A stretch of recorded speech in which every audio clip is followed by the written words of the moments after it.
Ética como objeto central de la educación, presentado por Priscila Andrade Torres, María Alejandra Vargas Valencia y Gloria Estefania Avendaño, para el módulo Modernidad Sistémico Compleja de la Maestría en Educación desde la Diversidad de la Universidad de Manizales, año 2016. El interés investigativo parte de la necesidad de construir una ética ambiental, dada la manera equivocada como los seres humanos se relacionan con el ambiente. Cada día se pierde no solo el respeto que el hombre tiene por la vida, sino por todo el entramado de valores que la conservan.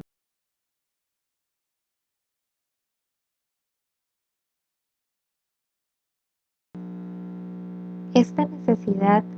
seguirá latente hasta que se tomen las medidas pertinentes para dar solución a este problema que agobia al mundo. Por ello, el trabajo pretende aportar a la construcción de dicha ética en la totalidad de los sujetos diversos que se educan en las diferentes instituciones educativas, teniendo en cuenta que es una problemática multicausal, porque en ella influyen múltiples factores que parten de la interacción que tiene el sujeto consigo mismo, con los demás y con el mundo que le rodea. Si hemos de admitir que este planeta se nos ha asignado en calidad de préstamo por aquellas generaciones futuras que han de llegar al planeta, debemos dejárselo en condiciones siquiera parecidas a como lo encontramos y, de ser posible, en condiciones óptimas. Entonces, educar en lo ambiental implica necesariamente educar en el respeto al otro, reconociendo en él no solo a los distintos sujetos, sino también a los demás seres que con él comparten este maravilloso escenario de vida. Ahora bien, la malhadada visión antropocéntrica que lamentablemente ha constituido el paradigma predominante a través de la historia, responsable directo de los daños atrás referidos, amerita que se contribuya a un cambio de paradigma en el que la vida se constituya en el centro, es decir, un biocentrismo, dejando de conceder así preponderancia y, lo que es peor, predominancia a la especie humana. Una mirada sistémico compleja de la diversidad desde lo ambiental demanda que cuando de diversidad se trate, el hombre no tenga superioridad o esté por encima de ninguna otra especie, es decir, que introspeccione la interdependencia que existe entre el subsistema humano, natural y construido. Remitiéndonos a la historia, la cual nos permite una mayor comprensión del comportamiento humano en relación con el ambiente, se evidencia que hay consideraciones y perspectivas opuestas, ya que por un lado se considera que la tierra está a disposición del hombre, concediéndole patente de corso para hacer con ella lo que a bien tenga. Es clara, pues, su pretensión utilitarista. Mientras que por otro lado, tal como lo refiere Boff, la tierra es prestada, por lo cual debe ser cuidada y protegida, pues es ella la que alberga la vida y garantiza la existencia del hombre.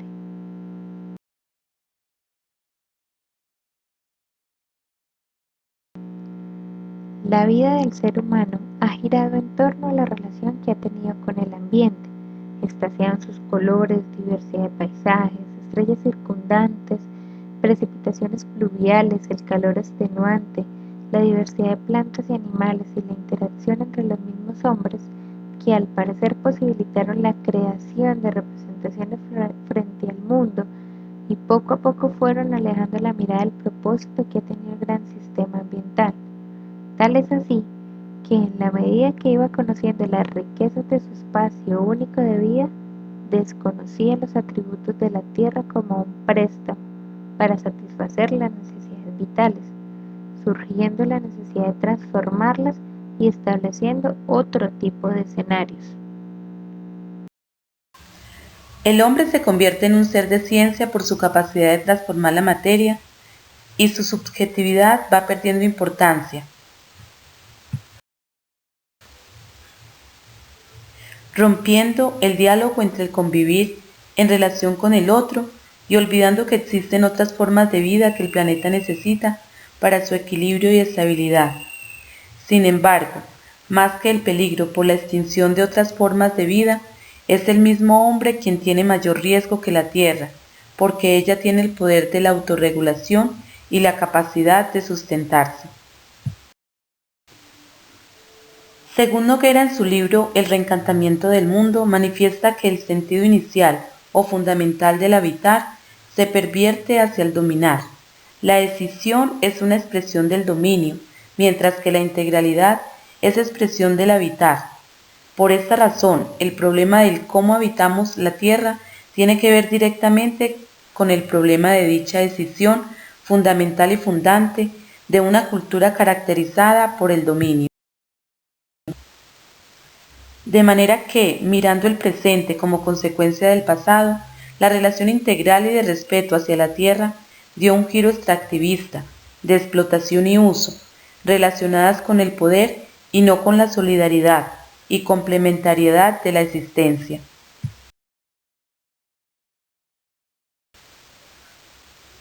La preocupación gira entonces al cómo estamos habitando la tierra, y para poderlo saber no se puede desconocer la historia, se trata de escudriñar el comportamiento y las decisiones humanas que finalmente son las que han provocado el desequilibrio del planeta.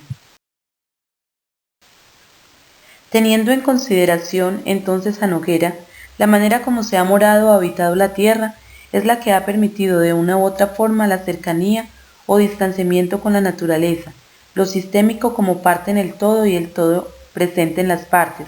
el recuperar el mundo de los sentidos, de lo simbólico, de lo mítico, poetizar la tierra, convocar al sentido del cuidado, del respeto, de la solidaridad y responsabilidad como valores que comprenden la alteridad de las diversas formas de vida.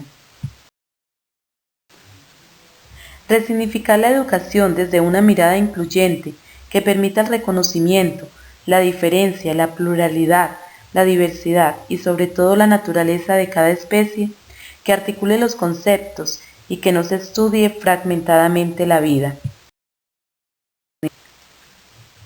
Que reconozca las sinergias cognitivas y la sinapsis neuronal. Sería entonces ambientar la educación desde el contexto cultural y ecosistémico, convirtiéndose en escenarios dinámicos donde sea posible la interacción sujeto-objeto de la modernidad.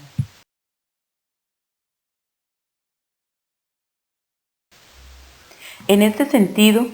la utilidad de nuestro proyecto investigativo se orienta en la realización de un diagnóstico de los PRAE, con el fin de aportar a la solución de la problemática ambiental, visibilizando la coherencia de estos con las políticas educativas y el deber ser de los mismos.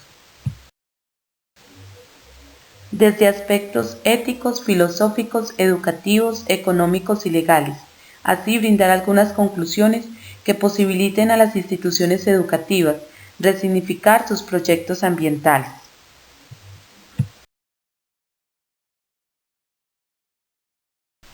Por ello, como maestros tenemos que proponer y construir con nuestros estudiantes acciones sociales y políticas en el marco de lo ambiental, pero no serán acciones desligadas en las diferentes disciplinas del saber. Es necesario que estas acciones, más que llenar requisitos educativos estatales, permitan la concienciación de los sujetos como miembros activos de una sociedad que se ve afectada por las mismas acciones del hombre. Se debe educar un sujeto político quien desde la infancia se formule preguntas, un sujeto que sea capaz de formular hipótesis, de explorar el mundo y convivir en libertad desde la expresión de sus propias ideas y la construcción de proyectos de vida que lo hagan sentir empoderado y ser parte de ese espacio vital en el cual existe, dejando su legado como un ser humano con proyección resiliente y sobre todo lleno de amor para con otros. La novedad del proyecto como resultado de la indagación realizada de los antecedentes parte que en las instituciones educativas focalizadas, primero no se ha contado con ninguna investigación de los proyectos ambientales, segundo porque a nivel general las investigaciones que se han realizado en torno a este tema no son básicas, y tercero que la investigación pretende ahondar en la mirada crítica porque ve al ser humano como un sujeto de derechos integral y holístico que comprende y respeta las otras formas de vida. En este sentido, Se abordarán las categorías filosóficas, éticas, ambientales, educativas y económicas. Lo que se desea buscar como maestros comprometidos, capaces de crear espacios de reflexión y crítica, es la transformación social a través de la conservación de nuestros ecosistemas, así como la garantía de la supervivencia de las diferentes especies.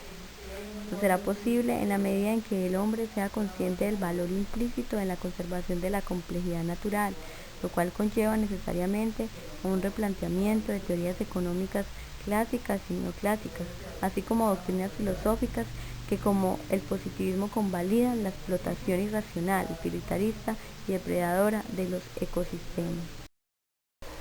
Este trabajo investigativo es pertinente porque en primera medida tiene mucho por tejer, reconfigurar y reconstruir, puesto que el resultado de los procesos educativos en el espacio ambiental están enmarcados desde la construcción de la política pública y el deber social de la escuela es velar por el cumplimiento de ellas, y los PRAES deben de ser asumidos por toda la comunidad educativa de manera interdisciplinar y transversal, teniendo como punto de partida la mirada del contexto. De manera que el proyecto se basa en el conocimiento del entorno sociocultural de los sujetos en cuanto a las problemáticas ambientales de su comunidad, en su espacio inmediato y lejano, desde una perspectiva crítico-social que sea transformadora y emancipadora, ya que es importante vincular no solo las ciencias naturales, sino las ciencias sociales, en el sentido que los sujetos interactúan con otros en el ambiente, el cual determina asumiendo las consecuencias de su actuar. El ser humano debe aprender a valorar el medio que le rodea, de forma que se arraigue a su propia vida y que sea tan vital como respirar. La escuela, y específicamente los maestros, debemos pensarnos como un sistema en movimiento, es decir, desde una modernidad sistémico compleja, que debe actuar de acuerdo a las necesidades y a las perspectivas de la realidad en el contexto donde nos encontremos, y hacer una apuesta pedagógica desde una mirada objetiva a la labor docente, partiendo de la investigación, que responda al cómo se están vivenciando los proyectos ambientales, si estos están respondiendo a la realidad que nos agobia o simplemente se han convertido en una cantidad de actividades sin sentido que se dejan a merced de los maestros de las áreas afines y que pretenden aliviar la problemática ambiental a un corto plazo, o si en realidad están respondiendo a atacar el fondo de las situaciones ambientales, brindando perspectivas de cambio y de transformación de las actitudes de cada sujeto y de la sociedad. Es así que la importancia de repensar las lógicas de la educación como un conjunto de prácticas coherentes con la vida deberían encaminar al ser humano hacia el encuentro consigo mismo, comprendido y respetado desde su diversidad, que involucre la corresponsabilidad tanto del Estado, la familia y la escuela, fomentando una ética ambiental con la naturaleza y con la sociedad.